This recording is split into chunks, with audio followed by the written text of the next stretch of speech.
Kasabay ng pagpapailaw sa Christmas tree sa Malacanang, nagpahayag si Pangulong Ferdinand R. Marcos Jr. ng kanyang hangad na maramdaman ng lahat ng Pilipino ang kasiyahang dala ng Pasko. Si Alan Francisco ng PTV sa Balitang Pambansa. It is a joyful time for all Filipinos. But as we celebrate, all I'd like is to ask you to hold a thought for all those people who up to now are trying to recover from the effects of the 6 typhoons that we suffered in 23 days. Many of them are still in shelters. Many of them are still in need. All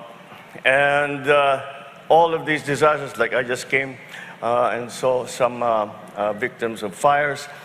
All of these people, let's just keep them in mind and do what Filipinos do.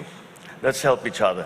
Simple pero makabuluhan ang Christmas message ni Pangulong Ferdinand R. Marcos Jr. sa mga Pilipino, lalo na sa mga biktima ng mga nagdaang bagyo. Sina Pangulong Marcos Jr. at First Lady Liza Araneta Marcos ang nanguna sa taunang Christmas tree lighting, kung saan kinilala rin ng Pangulo ang katapangan ng mga Pilipino na hindi agad sumusuko at patuloy na bumangon ngayong paparating na Pasko. And my Christmas wish is that despite everything, that no Filipino has, every Filipino should feel somehow Christmas.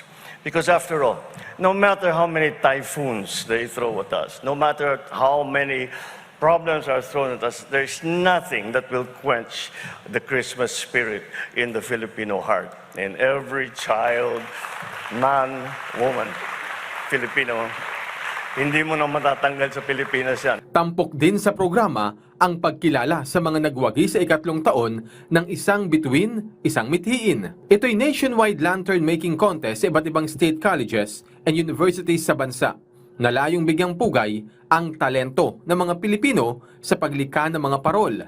Nakatanggap ng 1 milyong piso, laptop at iba pang gantimpala ang nakasungkit ng grand prize. Our theme this year is about hope and resiliency. So it's beautiful because the paroles that all the students made, we partnered with DepEd this year.